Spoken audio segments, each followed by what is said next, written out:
Hello everyone, so welcome back to my channel. I hope all of you are doing good. So আজকের ভিডিওতে আমি আপনাদেরকে বলবো যে অস্ট্রেলিয়াতে কি ট্যুরিস্ট ভিসায় এসে পার্মানেন্টলি থেকে যাওয়া যায় নাকি। সো এই কোয়েশ্চেনটা আমাকে আমার মেসেঞ্জারে অনেকে আস্ক করেছেন, আমার ইউটিউব কমেন্ট সেকশনে অনেকে আস্ক করেছে। Therefore today I'm making this video. অবশ্যই এখন ট্যুরিস্ট ভিসা যদি আপনি আসেন, ওই ভিসাটার উপর ডিপেন্ড করে যে আপনি কি কত থাকতে পারবেন নাকি না। সো ফার্স্টলি অনেক সময় ট্যুরিস্ট ভিসার উপরে কন্ডিশনস থাকে। আমি আমার আগে একটা ভিডিওতে বলেছিলাম যে বিভিন্ন ভিসাতে বিভিন্ন কন্ডিশন থাকে। কিছু কিছু ভিসায় কিছু কন্ডিশনস থাকে, কিছু কিছু ভিসায় কিছু কন্ডিশনস থাকে না। সো আপনি যদি ট্যুরিস্ট ভিসা পান, সো আপনার ওই কন্ডিশনে দেখবেন যে কি কি কি কন্ডিশন আছে। যেমন you are not allowed to work in tourist visa. So এটা যেমন একটা প্রাইমারি কন্ডিশন, এটা থাকবে আপনার ভিসাতে। তো ওইরকম ভাবে একটা কন্ডিশন থাকতে পারে যে নো ফার্দার স্টে। সো ওই কন্ডিশনটা কি আছে নাকি না এটা আপনার দেখতে হবে। কিছু কারো কারো ভিসায় থাকে, কারো কারো ভিসায় থাকে না। সো আপনার ভিসায় যদি নো ফার্দার স্টে লেখা থাকে, তার মানে আপনি কোনোভাবেই ট্যুরিস্ট ভিসা এসে এখানে থেকে যেতে পারবেন না। আপনি যদি ট্যুরিস্ট ভিসা এসে এখানে থাকেন, দেন ইটস কমপ্লিটলি ইলিগাল। বাট আপনার ভিসাতে যদি এই কন্ডিশনটা না থাকে যে নো ফার্দার স্টে কন্ডিশনটা নাই, তাহলে you you might be able to stay back in Australia, but it's gonna be difficult. So কেন আমি ডিফিকাল্ট বললাম? বিকজ আপনি যদি ট্যুরিস্ট ভিসায় আসেন, সো ট্যুরিস্ট ভিসা থেকে যাওয়ার একটাই উপায় হচ্ছে ট্যুরিস্ট ভিসা থেকে অন্য কোনো একটা ভিসাতে কনভার্ট করা। তো অন্য কি কি ভিসায় কনভার্ট করা যায় এটা আজকে আমি আপনাদেরকে বলবো। সো আগে সবচেয়ে কমন জিনিস যেটা মানুষরা করতে হচ্ছে ট্যুরিস্ট ভিসায় এসে ওরা ওইটাকে স্টুডেন্ট ভিসায় কনভার্ট করে ফেলতো। হাউএভার এখন আপনি এটা পারবেন না। আফটার জুলাই 2024 আপনি এটা কোনোভাবে পারবেন না, বিকজ ট্যুরিস্ট ভিসা থাকাকালীন আপনি একটা স্টুডেন্ট ভিসার জন্য অ্যাপ্লাই করতে পারবেন না। সো এখন আপনার কি করতে হবে? আপনার অন্য অন্য ভিসার জন্য অ্যাপ্লাই করতে হবে। অন্য কি কি ভিসা আছে যেগুলোর জন্য অ্যাপ্লাই করতে পারেন? ফার্স্ট হচ্ছে direct PR visa. So direct PR visa হচ্ছে যে আপনার পিআর যে জিনিসটা, এটা কিন্তু একটা ভিসা, রাইট? Permanent residency. তো মেইনলি তিনটা টাইপের পিআর ভিসা আছে। একটা হচ্ছে 189, একটা 190 আর একটা 491। লেটস সে আপনি ট্যুরিস্ট ভিসা এখানে আসলেন, বাট আপনি বাংলাদেশে অলরেডি একটা ভালো জব করেন, রাইট? লাইক লেটস সে আপনি একজন ডক্টর। সো আপনার যেটা করতে হবে হচ্ছে, আপনি যদি অস্ট্রেলিয়াতে থেকে যাইতে চান, তাহলে আপনার পিআর এর জন্য আপনি এই তিনটার ভিসার মধ্যে যে কোনো একটা ভিসার জন্য আপনি অ্যাপ্লাই করবেন, বা চাইলে তিনটার জন্য অ্যাপ্লাই করতে পারেন, যেটা পাবেন ওটা নিয়ে নেবেন। সো এটার জন্য অ্যাপ্লাই করার জন্য বেসিক্যালি আপনার অস্ট্রেলিয়াকে প্রুভ করতে হবে যে আপনি একজন genuine doctor and you will be an asset to Australia. So আপনি যদি অস্ট্রেলিয়াতে পার্মানেন্ট রেসিডেন্সি পান, তাহলে আপনি অস্ট্রেলিয়ার ইকোনমিকে অনেক হেল্প করবেন। কেন? Because you are doctor, and doctor যেমন অনেক একটা হাই স্কিল্ড আম কি বলবো অকুপেশন, রাইট? অনেক রেয়ার, মানে এত অনেক ডিমান্ডেবল একটা অকুপেশন, যেখানে আপনার সাপ্লাই কম। অস্ট্রেলিয়াতে যেমন হেলথ কেয়ার ডিপার্টমেন্টের ডক্টরস এর অনেক সাপ্লাই কম, বাট ডিমান্ড অনেক হাই। ওই হিসাবে আপনি পিআর এর জন্য অ্যাপ্লাই করতে পারবেন। সো পিআর ভিসা, পিআর এর জন্য আপনার অ্যাপ্লাই করতে কি লাগবে? 189 বা 190 বা 491, এই তিনটা ভিসা অ্যাপ্লাই করার জন্য আপনার ফার্স্টলি আইএলটিএস এ ভালো করা লাগবে। বাই ভালো I mean at least 6 or 7 in all bands. I think 6, হ্যাঁ, I think 6 in all bands minimum. Next আপনার একটা স্কিলস অ্যাসেসমেন্ট করাইতে হবে। সো স্কিলস অ্যাসেসমেন্ট কি? বেসিকলি আপনার অস্ট্রেলিয়ার কিছু গভর্নমেন্ট বডি থাকে, ওই গভর্নমেন্ট থেকে আপনার স্কিলস অ্যাসেস করাইতে হবে।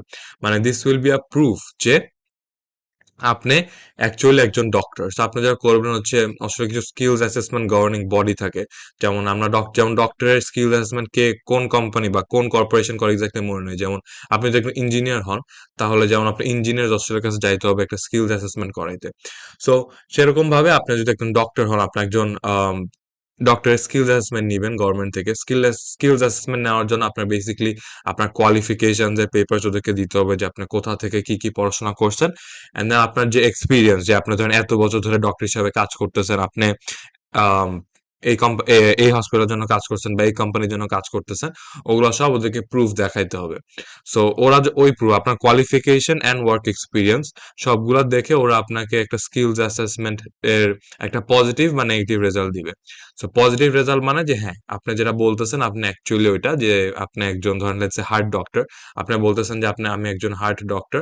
তো ওরা যখন আপনার কোয়ালিফিকেশনস আর এক্সপিরিয়েন্স ম্যাচ করে দেখবে যে হ্যাঁ অ্যাকচুয়ালি আপনি একজন হার্টের ডক্টর, তাহলে ওরা আপনাকে একটা স্কিলস অ্যাসেসমেন্ট, একটা পজিটিভ স্কিলস অ্যাসেসমেন্ট দিবে, যেটা দিয়ে আপনি পরে পিআর এর জন্য অ্যাপ্লাই করতে পারবেন।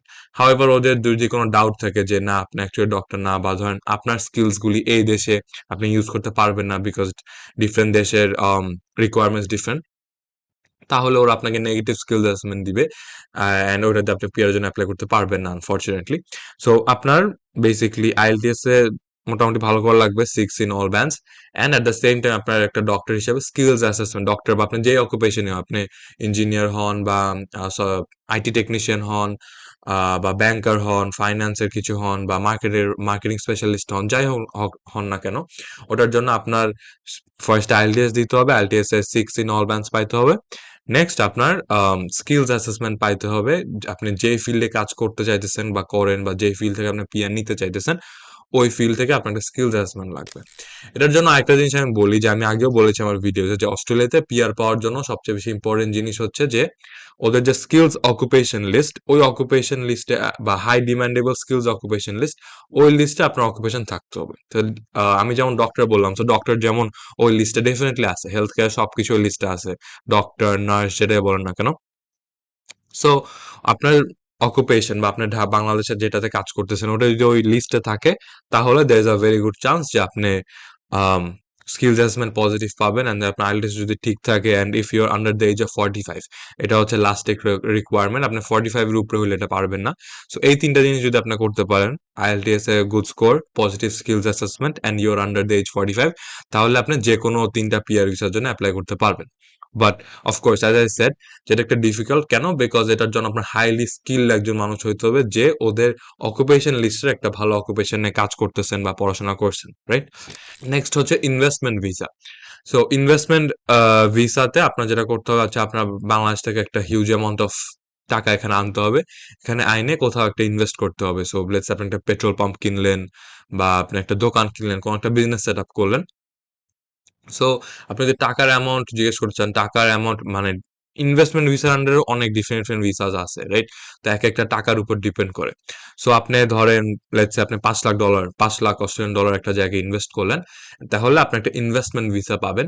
ওই ভিসাটা ইউজুয়ালি 2 থেকে 3 বছরের হয়, অ্যান্ড দেন ওই 2-3 বছরের মধ্যে আপনি যে ইনভেস্ট করছেন একটা বিজনেসে, ওই বিজনেসটা যে আপনি ঠিক মতো চালাইতেছেন, সো ওই বিজনেসটা আপনার ধরেন অ্যাকচুয়াল প্রফিটস হচ্ছে, ভালো রেভিনিউ জেনারেট হইতেছে, and then you are also helping the economy grow, এই তিনটা জিনিস যদি মিট করে, অ্যান্ড বিজনেস প্রপারলি একটা লেজিটিমেট বিজনেস হয়ে চলতেছে, কোনো বুগিচুগি বিজনেস না, সো এগুলি যদি হয়ে থাকে, তাহলে ওরা 2-3 বছর পরে আপনাকে আরেকটা ডিফারেন্ট টাইপ অফ পিআর দিয়ে দিবে। সো পিআর, পার্মানেন্ট রেসিডেন্সি বা ডিরেক্ট পাসপোর্ট দিয়ে দিবে। So this is the second way, which is investment visa. Thirdly, আপনি কিছু কিছু ওয়ার্ক ভিসার জন্য অ্যাপ্লাই করতে পারতে পারেন, বাট ওটার জন্য আপনাকে জব খোঁজা লাগবে। So work visa is usually 482। So 482 জন আপনার অ্যাপ্লাই করার জন্য আপনার একটা জব খুঁজতে হবে ওখানে, অ্যান্ড ওই আপনার যে জব খুঁজছেন, ওই এমপ্লয়ার আপনাকে স্পন্সর করতে হবে, অ্যান্ড এইটা আমার মনে হয় এক্সট্রিমলি ডিফিকাল্ট, বিকজ আপনি যখন ট্যুরিস্ট ভিসা থাকবেন, আপনাকে ফার্স্টলি জব খোঁজা অ্যালাউডই না, রাইট? অ্যান্ড যদি জব খুঁজেনও, আপনাকে হাই যদি একটা জব পান, হাই চান্স আপনার এমপ্লয়ার আপনার ভিসা স্টেটাস দেখার পর, আপনি যদি দেখে যে আপনি ট্যুরিস্ট ভিসা আছেন, আপনাকে জব দিবে না ওরা।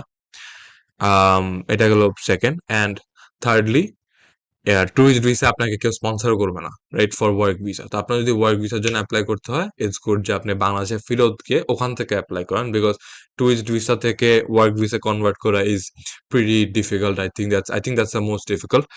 um I have never heard anyone do that. However, PR এর যে পিআর বা ইনভেস্টমেন্টের যে আমি কথা বলছি, এটা অনেকে করেছে আগে।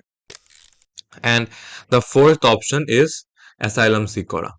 এখন এটা পার্সোনালি আমি কাউকে সাজেস্ট করবো না করতে। সো বেসিক্যালি আপনি ট্যুরিস্ট ভিসা আসলেন, দেন আপনি অস্ট্রেলিয়া গভর্নমেন্টের কাছে অ্যাসাইলাম সিক করলেন, আপনি বললেন যে বাংলাদেশে গেলে আপনার জীবনে ক্ষতি আছে due to any reason, political reasons বা যেটা বলেন না কেন, এর জন্য আপনি অস্ট্রেলিয়াতে অ্যাসাইলাম সিক করতেছেন। সো এই ভিসাটাতেও এই জিনিসটা অনেকে করে বাংলাদেশের, বাট আমি পার্সোনালি কাউকে সাজেস্ট করবো না এটা করতে, বিকজ অ্যাসাইলাম সিক মানে বেসিক্যালি আপনি একজন রেফিউজি হয়ে যাচ্ছেন অস্ট্রেলিয়াতে, আর আপনি যদি অস্ট্রেলিয়াতে একজন রেফিউজি হয়ে যান, দ্যাট উড মিন আপনি নেক্সট 10-15 বছর বাংলাদেশ যাইতে পারবেন না।